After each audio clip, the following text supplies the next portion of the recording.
homenagem ao Jô Soares. Não, eu vi agora essa vinheta de entrada do time do estúdio, legal, hein? Daniel França caprichou nessa, né? Tava bonita na foto. Então, tá vendo? A gente escolheu uma foto sua muito bacana, né? A dedo, escolhida a dedo. Porque fica, né, o cara te mostrando aqui, olha essa foto antiga aqui, como você era magro. Exatamente, você mostrou uma agora que eu tava magrinho. Bons tempos, né? Essa foto faz uns 30 quilos, mais ou menos. Ô, Derico, e claro que a gente vai tocar músicas ao longo do Não Com Você na Flauta, né? Essa aqui, ó, deixa eu até mostrar pra quem tá aqui, Isso. ó. Esse aqui é o disco que foi lançado em 2000, Jô Soares e o Sexteto, que a gente gravou ao vivo. Foi um projeto que o Jô fez questão, né, de realizar, tocando trompete, cantando, tocando bongô, e fazendo um repertório de standards de jazz, onde ele contava um pouco da história da música americana, que era uma expertise que ele tinha, né? Sempre teve, né? Muita curiosidade, muita sapiência, né? Sabedoria nesse assunto. E aí ele se dedicou, cara. Foi estudar o trompete, foi atrás de se aperfeiçoar. É incrível, cara, como ele tem essa capacidade de se dedicar a ponto de fazer a coisa bem feita, sabe? Ele sempre foi assim, né? Um cara meio perfeccionista, assim. Montou um estúdio na casa dele e chamou a gente para ensaiar. A gente acabava a gravação, ia para casa dele, ficava lá até de madrugada ensaiando, até ele se sentir confortável. E ó, uma coisa, cara, que ele fazia, ó, que coisa interessante, cara, as lembranças vão vindo, né? Ele passava o show inteiro, com as falas, com as piadas, e aí assim, é engraçado porque a gente ficava ouvindo o show e chega uma hora que aquela piada você já conhece, mas ele contava cada hora de uma forma diferente para ver a reação que a gente tinha, e a gente sempre tinha, cara. Então era uma coisa assim de termômetro, do que funcionava, do que não funcionava. Se funcionasse com a gente, funcionaria no público. Se o Bira risse, todo mundo riria. E ele passava sistematicamente todo o ensaio, o show inteiro, cara. Nossa. Era incrível, horas incrível. E horas, então, de ensaio. Você não faz ideia. E aí tinha as gravações em dias diferentes. Então, ele otimizava, né? A gente gravava, por exemplo, segunda, terça e quarta, a gente ensaiava de segunda à noite, terça à noite e quarta à noite. Olha só. Porque aproveitava que estava todo mundo lá, porque eu não era daqui, o Chiquinho não era daqui, né? O Miltinho também não. Então ele dava uma otimizada na nossa presença. E não tinha tempo ruim, cara. E fazia tudo para ser bacana, botava lá nosso conforto, tinha lá jantar, e pau, e vamos ensaiar. Ô, Derico, e como foi? Por quase 30 anos você com o mesmo grupo, né? Lógico, depois da morte do Rubinho chegaram mais dois, né? Sim, chegaram o Chiquinho e o Tomate. Mais o Jô, mais a equipe de trás das câmeras. Como fazer para ter uma convivência legal, uma convivência saudável, sem briga em quase 30 anos? Então, cara, você sabe de uma coisa? Primeiro que a gente tinha um propósito, né? O propósito era fazer com que o programa do Jô fosse um sucesso, né? A segunda coisa que mais uniu a gente é que o Jô falava que ele sozinho não conseguiria o que ele conseguiu. Então ele protagonizava cada um de nós, né? Então a gente se sentia responsável por uma nesga do sucesso do programa dele. Que bacana. Né? Isso é uma coisa assim que ele exercitava muito bem, né? O poder, né? Porque ele tinha o poder. O programa chamava Programa do Jô, né? Ou Jô Soares 11h30 lá atrás. Então assim, era um programa dele, mas ele fazia com que todos participassem de forma ativa. Então, por exemplo, a gente sempre estava bem vestido. Todas as pessoas que estão ouvindo a gente, em algum momento da vida, viram algum programa no ar. E se tiverem a lembrança, a gente estava barbeado, de roupa impecável, camareiras, cabeleireiros e tal. Não tinha desleixo, não era nada nas coxas. Era tudo certo. Por quê? Porque ele falava assim, quem está no ar comigo está fazendo o espetáculo junto comigo. Então não adianta eu estar assim e vocês estarem assado. Né? Então estejam espertos, né? Quando ele falava comigo como assessor de assuntos aleatórios, eu não sabia de nada, não tinha roteiro, não tinha nada, zero.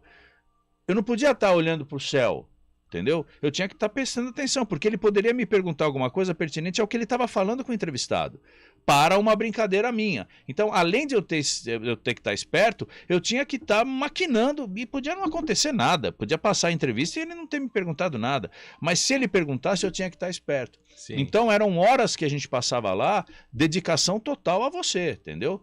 E isso era legal, e isso unia a gente, porque se um tivesse meia boca, um cutucava e falava, meu, fica esperto, para de falar, para de tocar. A gente mesmo se monitorava, sabe? Para que a coisa fluísse, né?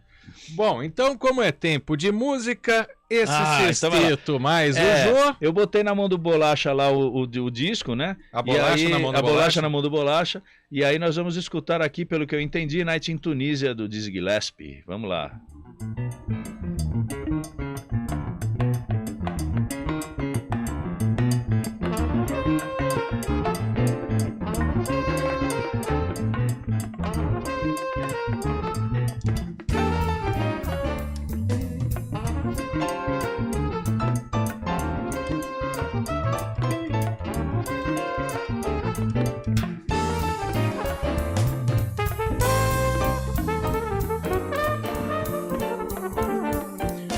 A gente gravou esse disco no Bourbon Street, em São Paulo, e no Garden Hall, no Rio de Janeiro. Se me permite. E outra coisa que também todo mundo fala, né? Pergunta, pô, mas o Jô quando fechava vocês lá, com aquela mãozinha dele lá, como é que era, tal, não sei o quê. Assim, a grande maioria das vezes, ele ritmicamente, ele sabe, ele tem o ritmo, né? Ele tem o swing, né? Ele fechava, mas tinha dias, cara, que ele estava fechando em qualquer lugar, né? Ele não estava preocupado, ele estava querendo chamar o cara já estava chegando, sentando na mesa, ele queria já começar a perguntar, ele fechava em qualquer lugar. Todo mundo tocar olhando pra ele. Exatamente, só que, cara, tinha horas que ele fechava num lugar que um escorregava. Porque ele fala assim, não vai ser aqui que ele vai... Pá, ele fechava, pum, aí o outro... E aí ele ficava bravo, falava assim, vocês não estão prestando atenção? Eu falo, não, Jô, é que você fechou no lugar errado. Eu? No lugar errado? Como é que você fala? E era uma bronca sutil e feliz. Eu lembro uma época que ele irritava o Bira, falando que toda música o Bira no baixo tocava Babalu. Babalu. E o Bira não gostava. Não. Ele falava, ô, Jô, que é isso? Como é que você fala? Ele falava que o Bira tinha aquele cabelo de ninho de pomba bêbada. É muito bom, né, cara? O que mais que temos aí? Aí eu pedi pro Bolacha. Só um detalhe, o microfone estava fechado, que você estava comentando em cima da música. Esse disco ele não é todo instrumental. Não. O Jô canta, né? Essa próxima música ele canta, é a música On the Sunny Side of the Street, até ele cantando. Esse é o trompete dele fazendo a introdução.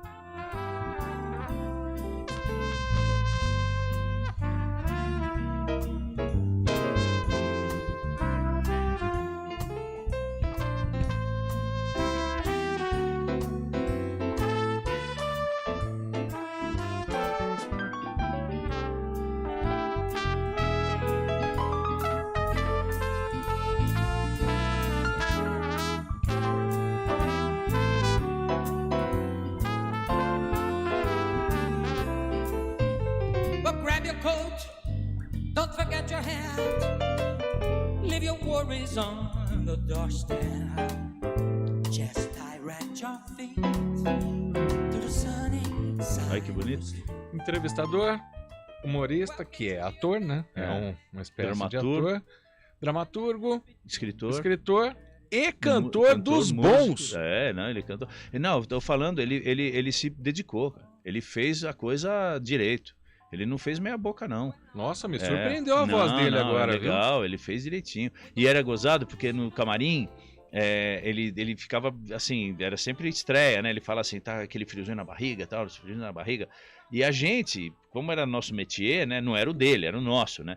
Então, para nós era tudo tranquilo, tava tudo certo. A gente ia chegar lá e a gente ia tocar, sabíamos tudo decor, todo mundo tocando nossos instrumentos. Ele não, cara, ele tava pisando em terrenos bombásticos, assim, para ele, né? E se expondo para uma plateia de amigos e de atores e de cantores e de pessoas de alto nível, né?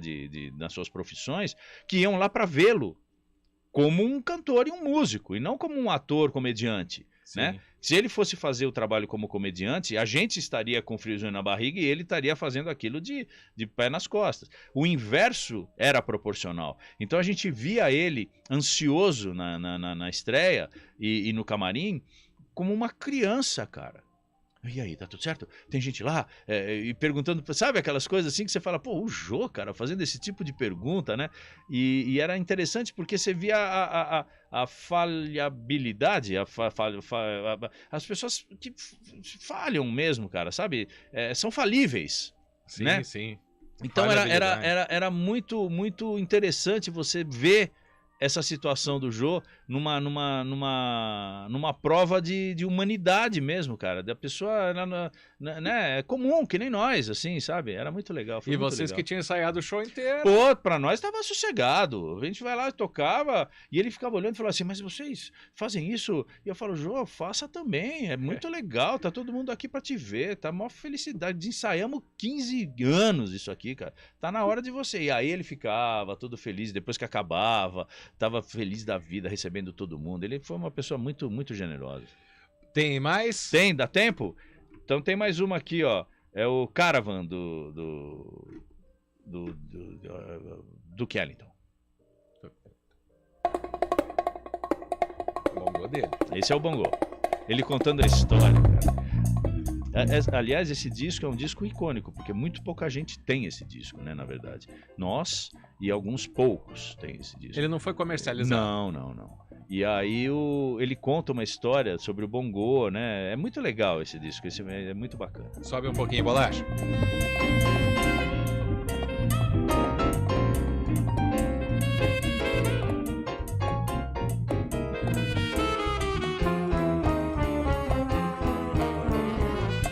Essa o João não canta, então. Não, essa ele faz só o bongô. Aliás, vou fazer uma propaganda. Posso fazer uma propagandinha aqui? Pode, você manda aqui, Derico. No meu podcast, Derico Convida, no Spotify, ou no YouTube, ou nas plataformas que forem, vocês digitam lá, Derico Convida. Tem um programa que eu fiz 3 episódios só falando sobre esse disco. Então tem a entrevista do Jô, ele contando sobre cada música e o disco inteiro, todas as faixas na íntegra. Então se vocês tiverem curiosidade de ouvir o disco, vai lá que o programa tá muito bacana.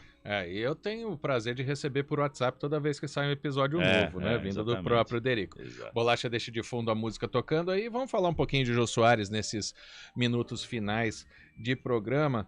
Derico, de repente, né? Depois de tanto sucesso, chega a notícia, o programa do Jô vai acabar. 16 de dezembro de 2016. Exato. E aí, com o Jô, o sexteto também está saindo da televisão, né? Tá. Como é que foi pra vocês isso e com ele junto? Então, cara, vou te dizer, a gente ficou 1 ano ouvindo ele falar isso, né? Que seria a última, tô aqui na nossa última temporada. Então, cara, eu comecei a me preparar, na verdade, com os projetos, o truck, as outras coisas, né? Porque eu fiquei imaginando, falei, pô, vai acabar o programa, cara, tem 28 anos, então eu tenho lá meu fundo de garantia, eu tenho o distrato com a Globo, que não vai deixar a gente na mão, e realmente não deixou, foi uma empresa muito correta. Eu vou pegar essa grana, eu vou fazer alguma coisa com isso aqui, né? Ou eu vou investir no banco, ou eu vou investir em mim. E aí eu tenho a esposa do século, né, cara? Que é uma parceira, uma mulher maravilhosa. Como diria o Faustão, que já foi citado, é uma santa. Uma santa. E ela falou, faz o que você achar que é mais legal pra você. E eu peguei e fiz o truck. E o truck, cara, é a possibilidade que eu vislumbro de dar sequência às coisas. Tanto é que virou programa de televisão também e tal. Sim. Mas, na verdade, são projetos, né? Se você tem projeto, você tem vida pela frente, você tem futuro, né? E pro Bira, por exemplo, foi uma coisa muito antagônica, porque ele não acreditou que o programa fosse acabar. Ele achou que era uma brincadeira do Jô. Então ele ficou deprimido, ele ficou triste, ele ficou chateado, aquilo lá não pegou pra ele. E aí ele ficou doente, cara. Porque ele vivia aquilo. Sim. E ele tinha 84 anos de idade, 82 anos de idade. E a vida inteira dele ele viveu assim. Sim. Então, cara, você tirar isso de uma pessoa dessa é realmente... E a gente também não teve o tato de entender que ele não tinha acreditado. Porque a gente poderia ter feito mais, assim. Eu depois até conversei com ele e tal. Eu pedi desculpa por não ter sido parceiro mais do que eu acho, do que eu era para ser, na verdade. Mas aí ele falou que não tinha nada a ver e tal. Mas eu senti que eu poderia ter ajudado ele mais. A gente poderia ter feito mais por ele. Para ele entender que o programa tinha acabado. Sim. Né? Então foi uma coisa muito... Para cada um pegou de um jeito, né? Mas é isso, na verdade eu continuo fazendo minhas coisas, estou aqui na CBN, que também me abraçou Alô, UOL! Onde está o sexteto? O Derico tá na CBN, toda terça, viu? CBN Campinas. Tô aqui, tava na Globo, né, até pouco tempo atrás. Tô fazendo minhas coisas, viajando o Brasil inteiro. Só avisar o Eliseu que... Obrigado, viu, Eliseu Cirino? Mas esse disco ele é específico do Sexteto com o Jô, não tem essa gravação que você pediu aí Qual? Quando eu divulgava o e-mail do programa, isso é outra coisa. Não, isso são trilhas, né? São trilhas, que aí a gente não tem acesso, porque eram coisas específicas da Globo, na verdade. Bom, e falta 1 minuto para acabar o programa, Derico, mas você falou algo assim que me tocou aqui, que, sabe, a gente, quando tá na concentração, a gente até segura um pouco a emoção, mas quando você disse agora há pouco que as pessoas te param na rua como se você tivesse perdido um pai. Mas na verdade foi isso mesmo, porque dia 25 de abril de 2012 eu enterrei meu pai, com quem eu convivi 46 anos da minha vida. E ele foi a pessoa que me aplaudiu, foi a pessoa que me acolheu, foi a pessoa que me orientou, foi a pessoa que me apoiou a vida inteira. E ele morreu. E aí, cara, 10 anos depois, uma outra pessoa que também fez tudo isso por mim, morre também. Entendeu? Então é como se eu estivesse enterrando meu pai de novo, na verdade, né? Tá certo que eu não posso comparar o meu pai ao Jô, e eu nem quero fazer isso. Eu não quero que ele compare eu ao Rafa, que era o filho dele, não tem nada a ver. Mas a relação é uma relação muito fraterna, né? Então isso realmente acontece direto agora, na rua. As pessoas me param, me dando condolências como se meu pai tivesse morrido, né? Olha, é muito forte isso, Derico. Eu quero te agradecer porque você teve muita força para falar, não só aqui na CBN, né? Como a gente disse, no dia mesmo da morte do Jô, que foi na última sexta-feira, você falou com a TV Globo em tudo que é programa, você falou com sites e... Falei com o Leonardo Cassano aqui no sábado. E o que chama a atenção é isso, muitas pessoas... O que aconteceu com o Jô, a primeira pessoa que vem na cabeça é o Derico. Eu achei isso muito interessante, cara, porque me surpreendeu, na verdade. Porque o Jô conviveu com tanta gente, trabalhou com tanta gente, e as pessoas remetem a imagem dele, a memória dele, à minha pessoa, como se eu fosse a pessoa mais próxima a ele. E ele tinha um monte de gente que era próxima a ele. Mas eu não sei porquê, talvez por uma memória agora, né, presente, né, eu seja a pessoa mais... Não sei. Sinceramente eu não sei o que te falar nessa hora, né, mas... É isso aí, eu fico muito feliz. E a gente vai manter esse legado a semana que vem com um novo tempo de música. Eu vou até te lançar um desafio, as músicas que você mais gostou de tocar no programa. Ah, muito legal. Fechado? Ótimo. Obrigado pela presença, Derico, de coração. Um beijo grande, obrigado. Bom, e vai ficando por aqui o Estúdio CBN. Muito obrigado pela parceria, pela companhia. Até amanhã às 2 da tarde.